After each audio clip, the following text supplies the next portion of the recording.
Hey guys, welcome back to the channel. I'm Arthur and you're watching Dirt Hammers Off-Road Media. Today we're going to put together a quick video, and this is going to be a beginner's guide to the front end of your Jeep Wrangler. So on a lot of the Facebook groups and some other places, I see a lot of people asking questions, and they're trying to identify the parts underneath their Jeep Wrangler. They're wanting to either diagnose a problem or an issue that they have, or they just want to upgrade the components and they necessarily just don't know what they're called.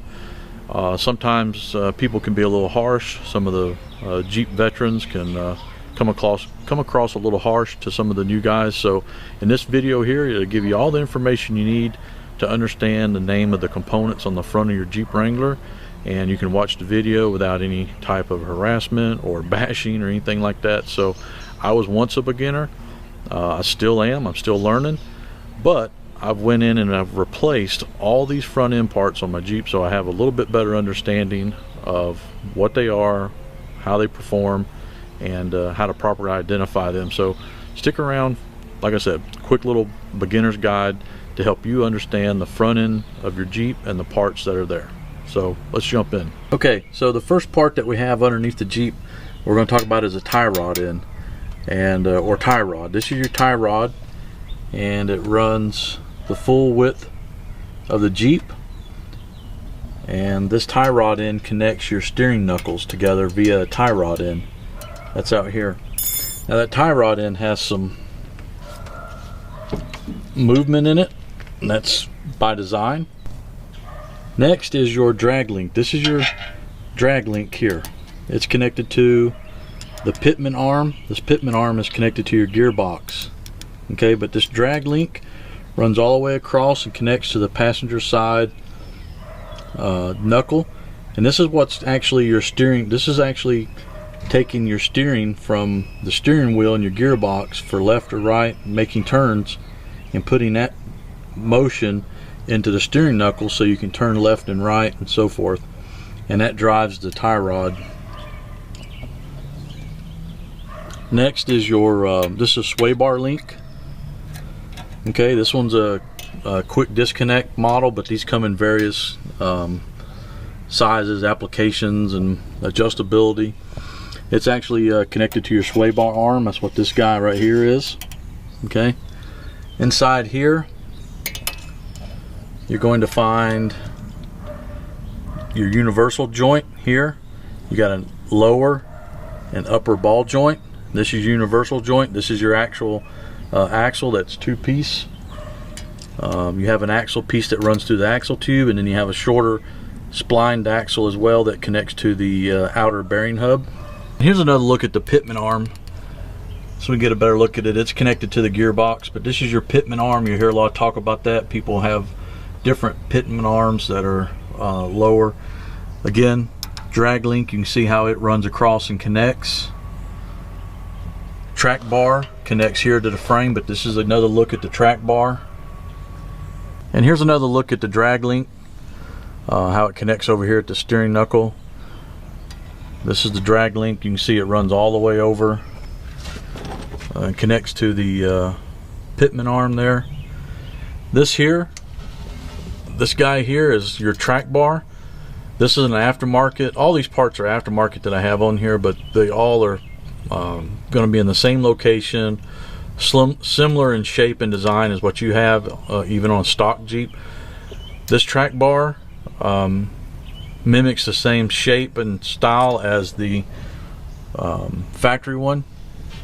Comes over and connects to this bracket. It has the adjustable split sleeve here like the factory one. This is how you would adjust this track bar.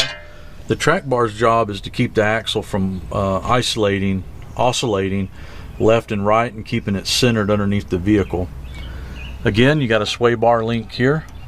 These parts should look identical as to what we just covered on the driver's side. We're now on the passenger side. Sway bar arm. Again, you have universal joint, you have upper ball joint, and you have a lower ball joint. Okay, so this guy here, this is your lower control arm. Connects to the axle here, connects to the frame here. This is an adjustable control arm. Up top You have another control arm. This is your upper control arm here. This one is also adjustable, but this is your upper control arm.